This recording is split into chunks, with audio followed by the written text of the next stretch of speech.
Thank you very much. And so, in this lecture, we're going to talk about use of genomic profiling for decisions regarding neoadjuvant therapy.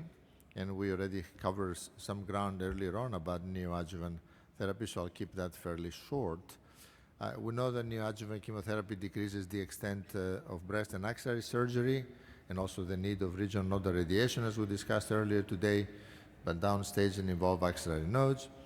In addition, there are several other advantages, such as providing adequate time for genetic counseling, genetic testing, plastic surgery consultations, and mastectomies sought. And of course, the important is the opportunity to monitor response to therapy and adjust adjuvant systemic therapy. And as we talked before, pathologic complete response and residual cancer burden sometimes, we'll talk a little bit about that, strongly prognostic for disease-free and overall survival. We already showed the slide, so I won't spend too much time, but we know that pathologic complete response varies by subtype, with a lower response seen in patients with ER-positive and HER2-negative tumors, particularly when they have grade 1 and 2. But for grade 3, we see about 16% in the meta-analysis you see on the left. When you look at the difference between in outcomes between patients that have a pathologic response or not, the biggest difference is seen in patients with triple-negative and HER2-positive breast cancer. But as you see on the bottom, even for patients with hormone receptor-positive breast cancer, we do see better outcomes for pathologic complete responders, particularly for those that have grade 3 disease. For grade 1 and 2 disease, whether you get a pathologic response or not, it doesn't seem to make a big difference, as we see right here in this slide. We also know that eligibility for breast-conserving surgery following neoadjuvant chemotherapy can be achieved for all patient subtypes, including hormone receptor-positive, HER2-negative, triple-positives, HER2-positives, and triple-negatives. And you can see here in green the breast-conserving surgery eligible patients were very similar across the board, and 62% of hormone receptor-positive, HER2-negative patients became eligible for breast-conserving surgery in this cohort of patients. So how do we approach hormone receptor-positive, HER2-negative patients who require clinical downstaging? So for those patients who require downstaging, there is some debate on the most appropriate approach. Should we use neoadjuvant chemotherapy? Should we use neoadjuvant endocrine therapy? Or should we just go to surgery first, even if that is a mastectomy, followed by genomic profiling to determine the best adjuvant systemic therapy approach for these patients, whether they need chemotherapy or not? Or we can do maybe genomic profiling before surgery to help us with the decision about how to proceed. And I think that those patients, I would submit to you that doing genomic profiling before can help us make the right decision if we want to downstage. So why should we use genomic classifiers for decisions regarding neoadjuvant therapy for this subtype of breast cancer? Of course, we know that genomic classifiers have been shown to predict benefit from adjuvant endocrine therapy, as I showed you that yesterday, and also benefit from adjuvant chemotherapy. And they have also been shown to predict clinical complete response and pathologic complete response to neoadjuvant chemotherapy, and also clinical response to neoadjuvant endocrine therapy. So we've seen this slide before, the NSABP-B14, tamoxifen versus placebo, looking at the 21-gene recurrence score and showing that on the left, recurrence score under 18 and recurrence score 18 to 30, they seem to have benefit from adjuvant tamoxifen, but recurrence score 31 or greater do not. So this is something that potentially can help us select candidates. Other biomarkers have shown similar results, and the one that has shown more of the endocrine sensitivity to endocrine therapy is the breast cancer index, and part of the breast cancer index, the H/I ratio, as we call it, that was shown in the Stockholm trial, which is a trial of surgery only versus tamoxifen. And as you can see in that trial, there was overall benefit, but it was limited to patients with high BCI predictive on the right side. There was not much benefit for low BCI predictive.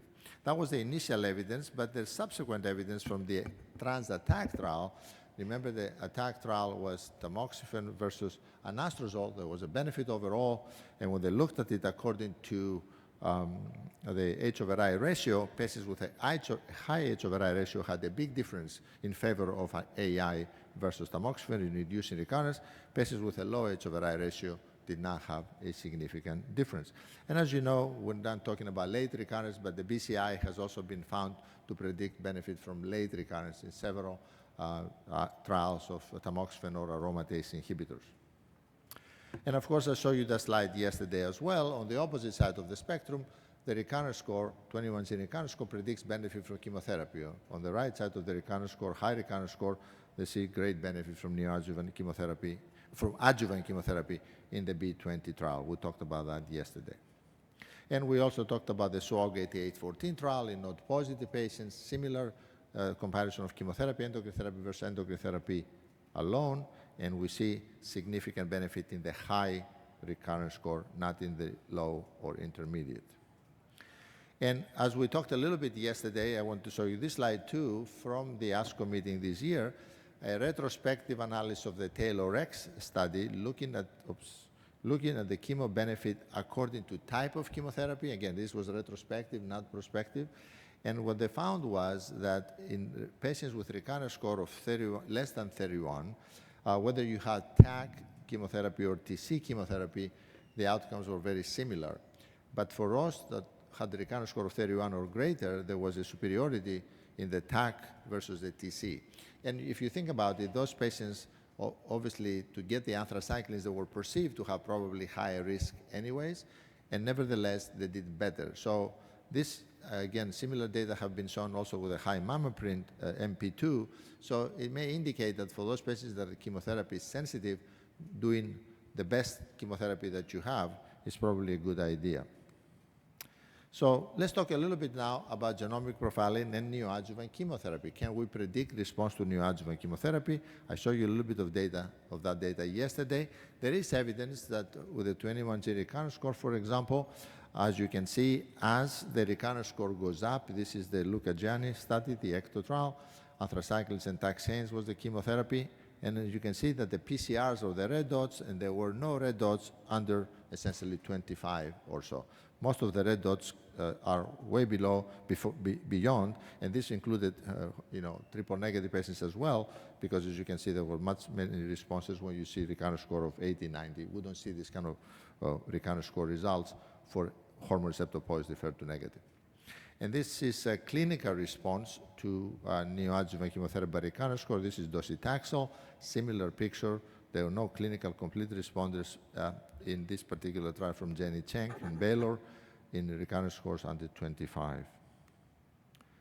And I showed you also that yesterday, this is an ixapepilone cyclophosphamide neoadjuvant trial by Denise Yardley that again showed that there were no pathologic complete responses. The number of patients is relatively small, but there were no pathologic response in recurrence score low or intermediate, and only over 31 or greater we see pathologic responses, and the logistic regression was highly statistically significant.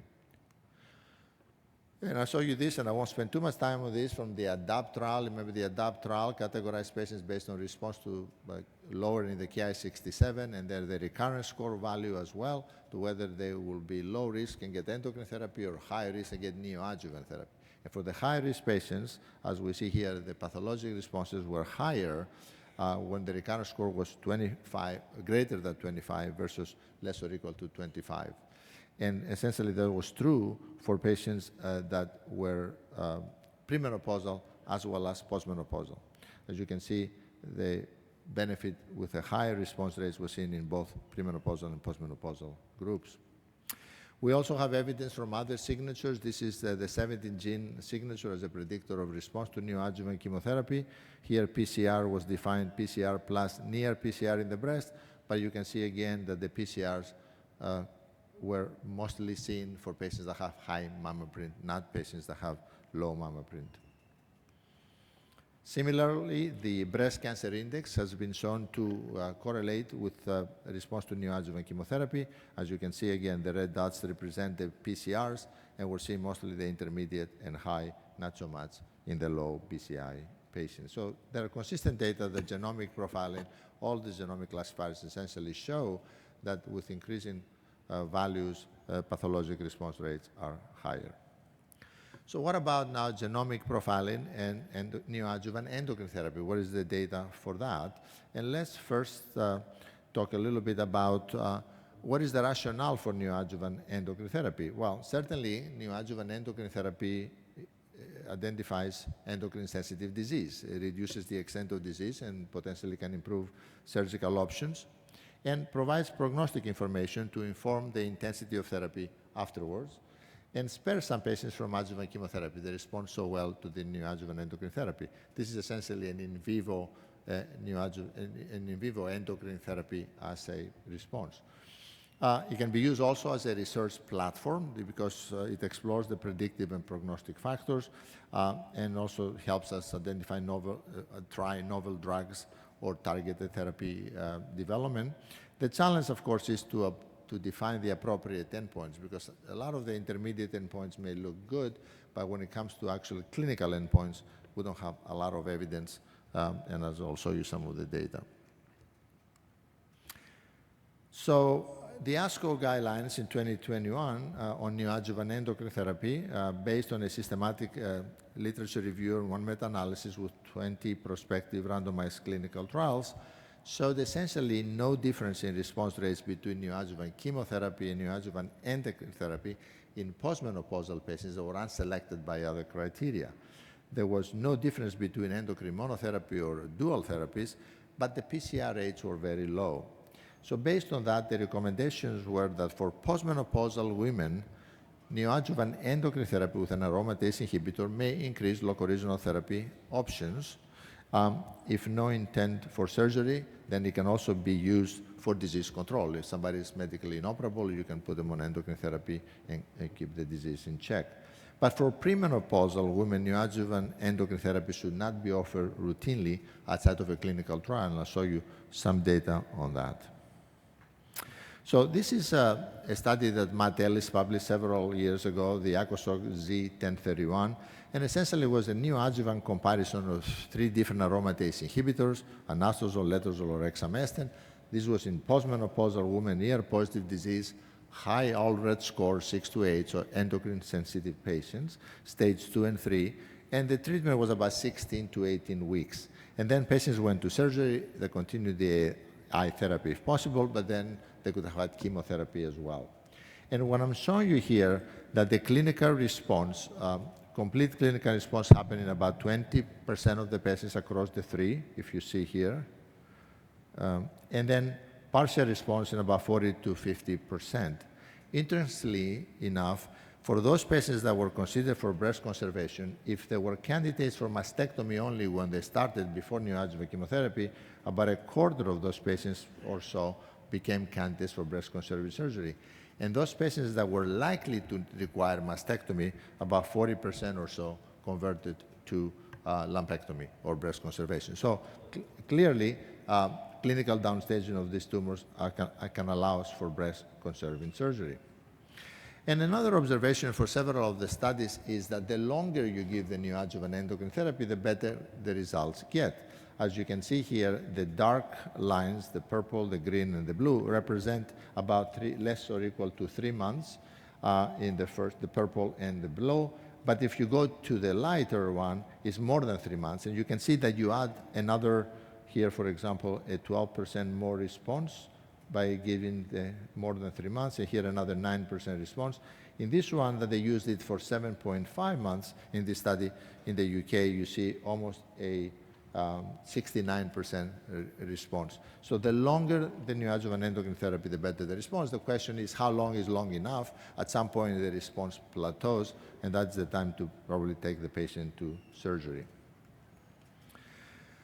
And the other thing about neoadjuvant endocrine therapy can give us some insight to tumor biology by looking at intermediate biomarkers. So we're going to be talking a lot about Ki-67 with a short window response to neoadjuvant endocrine therapy that sometimes actually capitulates what happens in the adjuvant setting. So these are results from the IMPACT trial on the left. It was a neoadjuvant study looking at Ki-67 suppression in week 2 and week 12. And then the ATTACK trial, which shows us that in the ATTACK trial, the anastrozole group did better than the tamoxifen group or the combination. The combination and the tamoxifen are down here, and the anastrozole was the better group. The same thing we see here in terms of suppression of Ki67. We see that the anastrozole had deeper suppression at 2 weeks as well as 12 weeks, but the tamoxifen or the combination favored worse and favored about the same. So here is a short preoperative course of endocrine therapy predicting essentially the response of after 5 years or later of outcomes. In the POETIC trial, they used, this was a randomized trial comparing preoperative to no preoperative therapy. And when they looked at the preoperative group, there was a large number of patients. There was 2-to-1 randomization. They measured Ki67 at baseline before they started the neoadjuvant endocrine therapy, and then short thereafter. And then they looked at the surgery Ki67 after a short course of neoadjuvant endocrine therapy for 2 weeks. And essentially what they found was that if the Ki67 was low at baseline and remained low after the short course of 2 weeks of neoadjuvant endocrine therapy, patients did very, very well. If it was high before, but it became low after the induction of 2 weeks of therapy, the outcome was fairly good, a little bit worse, but fairly good. But if it was high and remained high, then the outcome was significantly worse. So these are the patients that were proven now to be insensitive to endocrine therapy, and also they were proliferative because they have high Ki67. So again, a short trial can give us an insight on the biology. Similar results were found in the ADAPT trial, and the ADAPT trial again looked at neoendocrine and endocrine response on IDFS, and with a median follow-up of 60 months, we see that there was a significant difference, but essentially younger patients also seem to benefit, although the p-values here are not statistically significant. This was true for premenopausal under 40, 40 to 50, and of course 50 or greater. So again, short response to neoadjuvant endocrine therapy shows you improved outcomes. And then there were clinical studies as well looking at response to neoadjuvant endocrine therapy. There are a couple studies from Japan I'll share with you. The number of patients is relatively small here, but essentially this is tamoxifen as neoadjuvant endocrine therapy or anastrozole. And what we see here is that response to neoadjuvant endocrine therapy, if you combine the data, was higher for recurrence score under 18, was a little lower than here of recurrence score 18 to 30 or 31 or greater. So low recurrence score group tended to have better relapse-free survival also than the intermediate and high recurrence score groups, as you see by the numbers. These were not statistically significant, but the trend was in the right direction. Interestingly, in another similar trial with a similar low number of patients, here with exemestane as the neoadjuvant endocrine therapy, we see that response was good for low recurrence score patients, but also for intermediate recurrence score patients, but not so good for the high recurrence score patients. So it's a little bit uncertain how the intermediates do, but clearly it's much better for low than for high recurrence score patients. And then this is the TRANS-NEOS study that was essentially a validation study of the 21G recurrence score in terms of selecting neoadjuvant endocrine therapy. So neoadjuvant endocrine therapy was letrozole for 24 to 28 weeks. They evaluated clinical response. If there were clinical, complete, partial, or stable disease, they went to surgery, and then there was a randomization to chemotherapy or not afterwards. But if it was progressive disease, they discontinued the therapy. The primary objective of this study was to look at the clinical response to neoadjuvant letrozole for recurrence score under 18 and 31 or greater, essentially with a bigger number of patients. 295 patients participated in this study. So essentially what they found was that clinical response was significantly higher, as you can see here in the green. 45% had clinical response to recurrence score under 18. This number is, I can read it quickly, it's 55%, but I don't think it makes a lot of, well, it's 55, I'm sorry. 55 is the purple, and then 42% for the intermediate recurrence score, and only 22% had a response for the high recurrence score. The green line is the stable disease, and you can see the stable disease was higher here than here and here. And then progressive disease went up a little bit, was the turquoise line here for patients with a high recurrence score. So this validated essentially that the lower recurrence score patients have more response, higher response to neoadjuvant endocrine therapy. And when you looked at the conversion to breast conservation, you can see for those that were candidates, 62%, but 79% actually did have breast conservation if they had the low recurrence score, as you can see here, but under 18, but under 31, you don't see that difference. The same patients that were candidates actually received breast conservation. And also from the ADAPT cycle, which is another trial that we'll discuss later on, they looked at response, endocrine therapy response and recurrence score result, and they did so both in premenopausal as well as in postmenopausal women.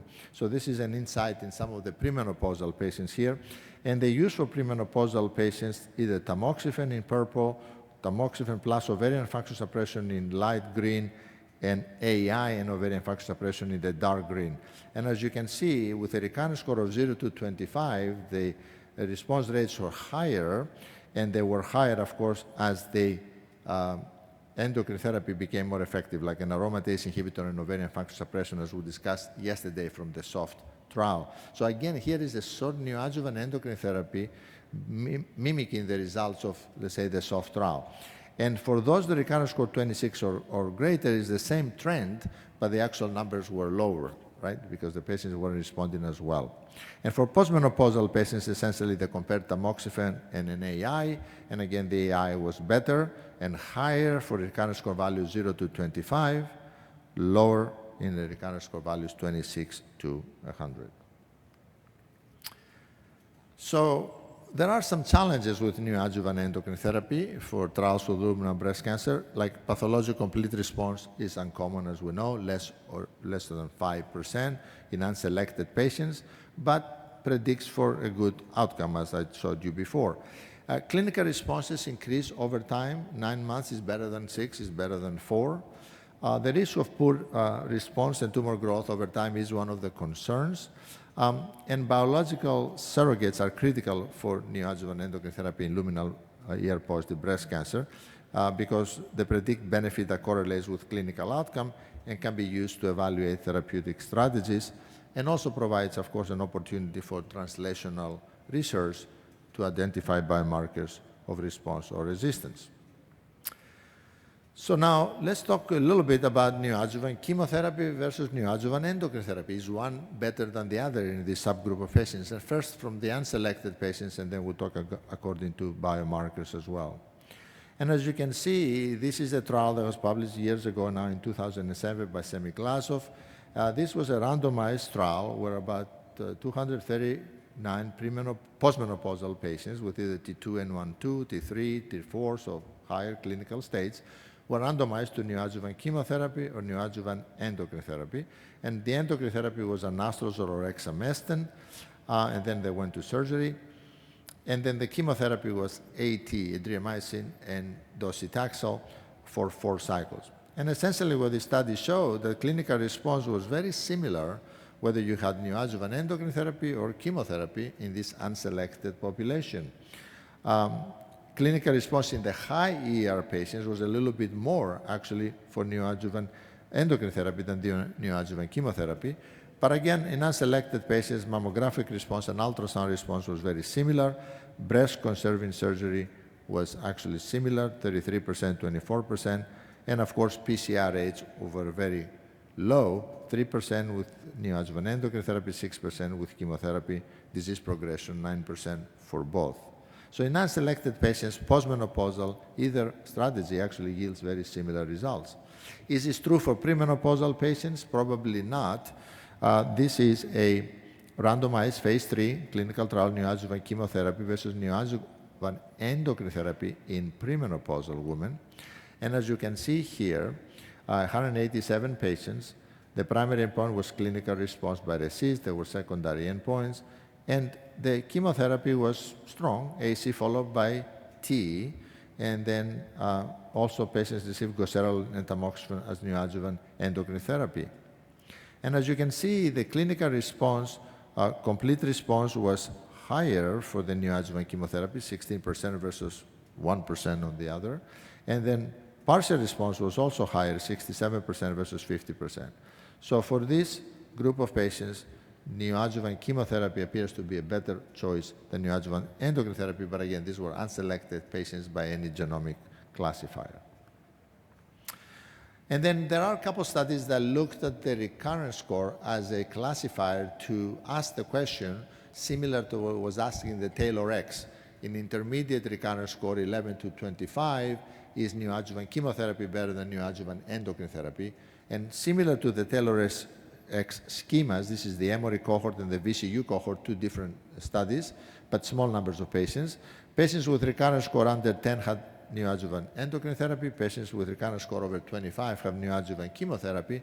And the intermediate 11 to 24 or 11 to 25 were randomized to chemotherapy or endocrine therapy. And essentially the results of the study showed that obviously pathologic response were pretty low in general, even in these patients, and were higher, of course, in this cohort with chemotherapy. But the intermediate risk group had similar outcomes whether they had neoadjuvant endocrine therapy or neoadjuvant chemotherapy. And again, pathologic responses were uncommon, a couple in the nodes, but none in the breast. And as you see, breast and node PCR was 0%. So for those patients, so you can use the recurrence score to select a little bit your neoadjuvant approach. For the low recurrence score, you give neoadjuvant endocrine therapy, the high recurrence score, chemotherapy, and the intermediates, take your pick because the numbers. But these were all postmenopausal patients, right? And the last topic, what about neoadjuvant endocrine therapy incorporating now CDK4/6 inhibitors? Are we making any progress in this group of patients? Of course, you're all familiar, and you talked about this morning, the results of the Monarchy trial, adjuvant trial, and the Natalie trial, either with abemaciclib or ribociclib, showing significant improvement in IDFS.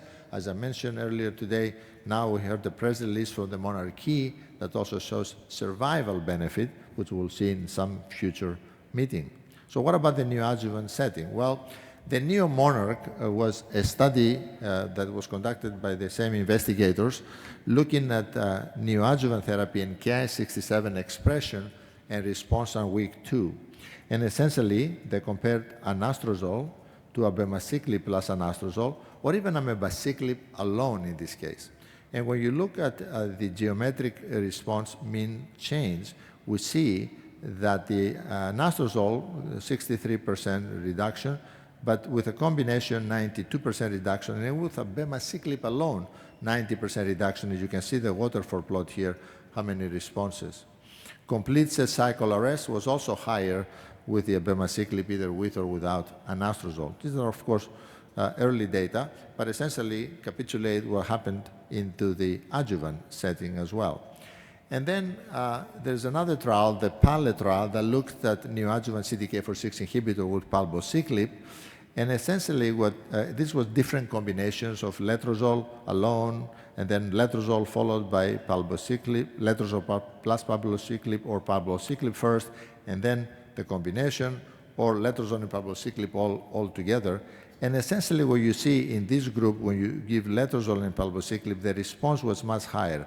All the big responses happened in those that had the combination, and those that had letrozole alone saw less response. But that was suppression of Ki-67. When it came to the clinical data, you see over here, there was no significant difference in objective radiologic response either with letrozole alone or the combination. We see about 50% or so. And the PCR rate was low for both, 3%. So the addition of palbociclib, now again, palbociclib did not show a lot of benefit in the adjuvant setting, but nevertheless, it doesn't seem to change the clinical outcomes of these patients adding the CDK4/6 inhibitor. So this is, to finish the Carabella study, this is a study comparing neoadjuvant chemotherapy to either letrozole plus abemaciclib as neoadjuvant endocrine therapy in 200 patients. They go to surgery. We measure the RCB 0 to 1 versus 2 versus 3. And the primary endpoint was assessment of residual cancer burden in both treatment arms between chemotherapy and letrozole. And when you look at these results, essentially the RCB 0 to 1 was about 18% with neoadjuvant chemotherapy. It was about 13% with letrozole plus abemaciclib. So not too bad, maybe a little less, but not maybe statistically significant. But again, low rates of RCB 0 to 1. But part of the study also was to look at baseline Ki-67 and then recurrence score values to see how they respond to each treatment. And essentially what we see here is that the baseline Ki-67 was similar between the two groups, or chemotherapy or letrozole and abemaciclib, but then it dropped substantially better for those that had the higher with letrozole and abemaciclib in 2 weeks, but then later on in surgery, there was no difference. So in essence, the neoadjuvant endocrine therapy suppressed Ki-67 very early on compared to chemotherapy. And when you look at the recurrence score values, they were similar up front, but then what you notice is that they were higher for the abemaciclib group after the neoadjuvant endocrine therapy, 22, the median, 22 versus 19. So there's a little bit of differentiation what happens for these patients. And also, there was an association between baseline Ki-67 and recurrence score with RCB in 0-1.